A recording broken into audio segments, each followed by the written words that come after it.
हमने आपसे कई बार कहा कि दर्शन किसी भी चीज का, ये अगर आपने कर लिया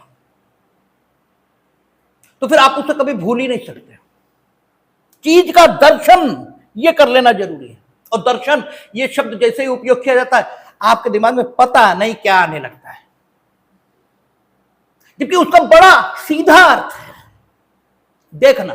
बस जो दिख रहा है वो नहीं देखना, जो दिख रहा है वो मत देखिए, क्योंकि जो दिख रहा है हो सकता वो हो ही ना। दिख तो आपको ये रहा कि हम भी सुंदर और आप भी सुंदर और श्रीदेवी तो बहुत सुंदर और फिल्मी हीरो और हीरोइन तो बहुत सुंदर, लेकिन सही स्थिति क्या है? जरा बस इतना ऊपर का ये जिसे म्यूकस मेम्ब्रेन कहा जाता है, इसे हटा दो तो किसी का भी शरीर देखने योग्य नहीं है। और इवन यहां तक कि कभी दुर्घटनावश आपके शरीर की म्यूकस मेम्ब्रेन हट जाए तो संक्रमण न हो इसलिए तो डॉक्टर पट्टी बांधता ही है, लेकिन इसलिए भी बांधता है कि वो भद्दापन दिखाई न दे। जब जल गया और यहां पर दाग हो गया तो फिर संक्रमण का डर नहीं है, फिर प्लास्टिक सर्जरी क्यों? ठीक है, तो प्लास्टिक सर्जरी इसीलिए कि आप जानबूझकर दर्शन नहीं करना चाहते, जानबूझकर दर्शन नहीं करना चाहते। और उस दर्शन को जिसने कर लिया, ठीक है, वो दर्शन जिसने कर लिया फिर उसे इस शरीर से मोह छूट ही जाता है, फिर इस शरीर से मोह रहने का कोई प्रश्न पैदा ही नहीं होता। तो दर्शन करना जरूरी है सेक्शन का। आपका सवाल है, किसी ने किया भी है कि कैसे इतनी मोटी मोटी किताबें वकीलों को याद हो जाती, डॉक्टरों को याद हो जाती, प्रोफेसर को याद हो जाती और तो जिंदगी याद रहती है, और हम याद करते करते थक जाते हैं और याद ही नहीं होता। आप सिर्फ याद करते हैं, आप उसके दर्शन को नहीं पकड़ते, उसका जो इनर है उसको नहीं पकड़ते, इसलिए वो याद नहीं होता। जिस दिन चीज खोलकर आपके सामने रख दी जाएगी और आप उसे देख लेंगे, उसके दर्शन को समझ लेंगे। दर्शन का अर्थ कोई विचार नहीं है, कोई, हमने बार बार आपसे कहा कि दर्शन शब्द का प्रयोग होते ही आपके मस्तिष्क में किस प्रकार के विचार चलते हैं उन्हें शब्द दे पाना भी मुश्किल है। इनफैक्ट तो उन्हें शब्द हम भी नहीं दे पा रहे, ठीक है ना, कि क्या क्या आपके दिमाग में आना शुरू हो जाता है। मतलब आप अनुभव ही कर सकते हैं कि जब दर्शन शब्द का प्रयोग किया जाता है कि अमुक वस्तु का, अमुक व्यक्ति का, अमुक विचार का दर्शन ये है, तो आप पता नहीं क्या सोचना शुरू कर देते हैं, जबकि दर्शन का बड़ा सीधा अर्थ है देखना। लेकिन आपने जिस देखने को समझ रखा है, दिक्कत सिर्फ इतनी है कि आप दृश्य को देखने के अतिरिक्त किसी देखने को जानते ही नहीं है। देखने का जो दृश्य को देखना है, ये देखने का बड़ा सीमित अर्थ है। देखने का अर्थ है विशेषताओं को देखना, वस्तु में मौजूद जो गुणधर्म है उसको समझ लेना भी देखना ही कहलाता है, क्योंकि चीजों को बड़े उससे समझना चाहिए। ठीक है, इनफैक्ट चीज क्या है, इनफैक्ट चीज क्या है, कांटा क्या है, वो जो चुभे, अगर कांटे की चुभन खत्म हो जाए तो फिर भले ही भौतिक दृष्टि से वो कांटा ही रहे, फिर भी वो कांटा नहीं है।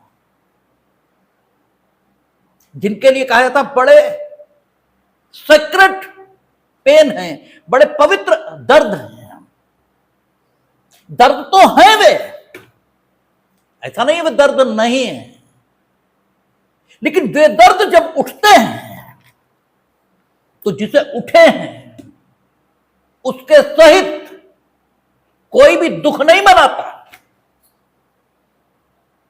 ठीक है, उसके सहित कोई दुख नहीं मनाता है।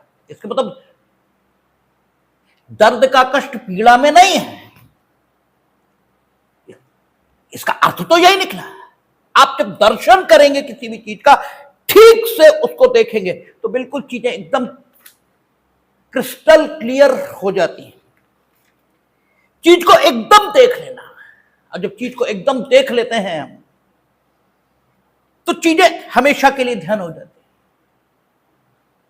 जैसे एक चीज और भी होती है, आप सवाल करते हैं, प्रश्न पूछते हैं,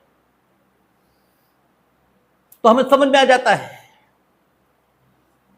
कि आप जिज्ञासावश पूछ रहे हैं।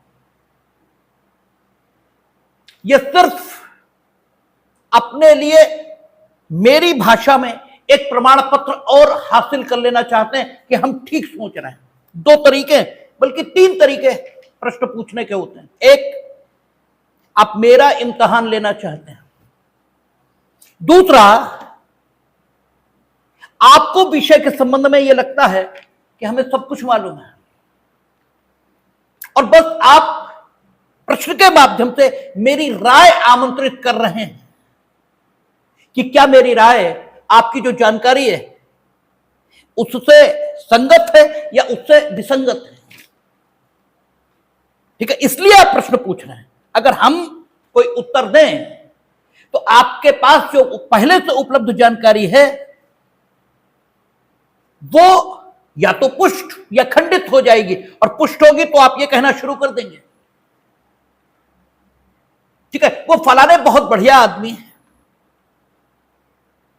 ठीक है, और हमें तो पहले से ही मालूम था, और आपका अहंकार और ऊपर जाएगा। और अगर हमने खंडित कर दी, मेरी मान्यता आपसे मेल नहीं खाई, और मेरा एरा इतना बड़ा है कि आप मेरे एरा का मुकाबला नहीं कर सकते, तो आप ये कहना शुरू कर देंगे, अरे भाई वो तो बड़ा लेंथी कर देते। फिर आप सीधे ये नहीं कहेंगे कि उन्होंने जो जानकारी दी उससे मेरी उपलब्ध जानकारी का खंडन हुआ है, इसलिए हम उनके विरोध में, नहीं, ये नहीं कहेंगे आप। बल्कि आप मेरी जानकारी को ही बेकार का, कमतर, अनुपयोगी ये साबित करना शुरू कर देंगे। और तीसरे प्रकार का प्रश्न होता है जो जिज्ञासा से उठता है। ठीक है, फिर वाकई आपके मन में कोई विषय के प्रति जानकारी है ऐसा नहीं है, बस आप पूछ रहे हैं, आप जानना चाहते हैं, और वो प्रश्न अलग ढंग का होता है, वो अलग मना स्थिति से आता है। अब वो जिससे किया जाता है उसे खूब समझ में आता है,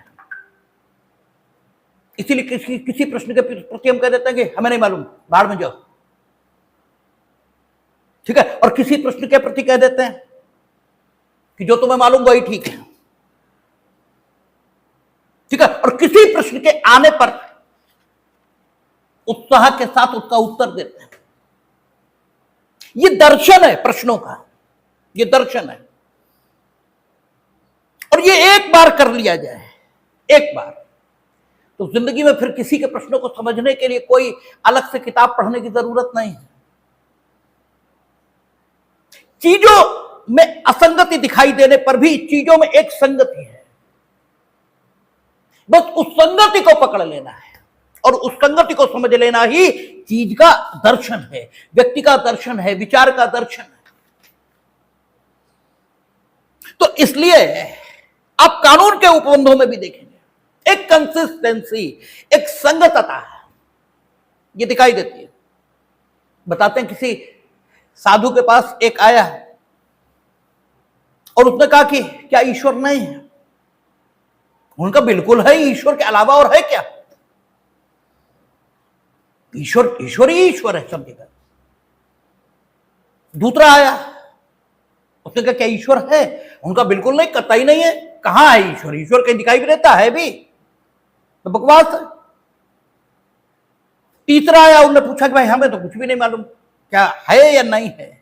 तो उन्होंने कहा हमें भी कुछ नहीं मालूम, पता करो, खोजो। उनका शिष्य था, उन्होंने कहा कि अजीब बात है, आपने तीन बातें कही और तीनों अलग अलग।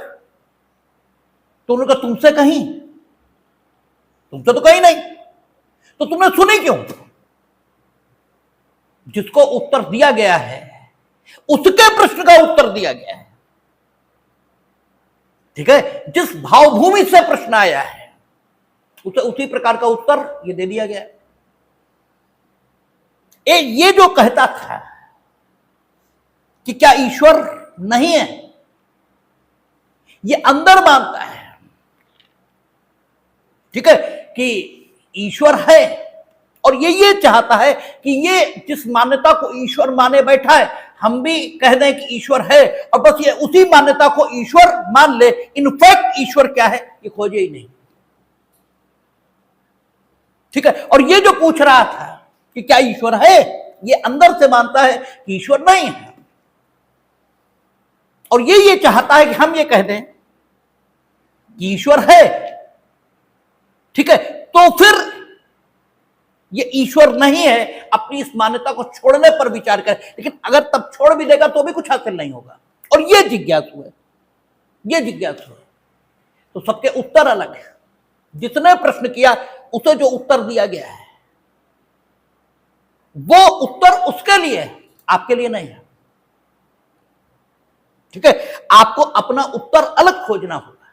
तो चीजों के, प्रश्नों के दर्शन, चीजों के दर्शन, ये करना, दर्शन करना मीनिंग करना, इनफैक्ट उन्हें देखना। जूरिस्प्रूडेंस में भी यही होता है। जूरिस्प्रूडेंस में आप क्या करते हैं? जूरिस्प्रूडेंस में आप ठीक कानून क्या है ये जानने की कोशिश करते हैं। ठीक क्या है?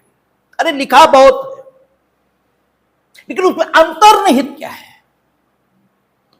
तो जो नेचुरल स्कूल जब देखता है कानून को तो वो कहता है कि इसमें न्याय अंतर्निहित है, इसमें समानता अंतर्निहित है। क्योंकि जो विभिन्न उपबंध है वो क्या सुनिश्चित करने की कोशिश कर रहे हैं? न्याय, समानता, भ्रातृत्व, बंधुत्व, ये सुनिश्चित करने की कोशिश है। इसलिए कानून ऐसे नियम हैं जो भ्रातृत्व, बंधुता, समानता, ठीक है, ये गुण अपने में अंतर्निहित करते हैं। ये इनका भाव पक्ष है, और इनका कला पक्ष क्या है कि ये विभिन्न तरीकों से अभिव्यक्त होते हैं।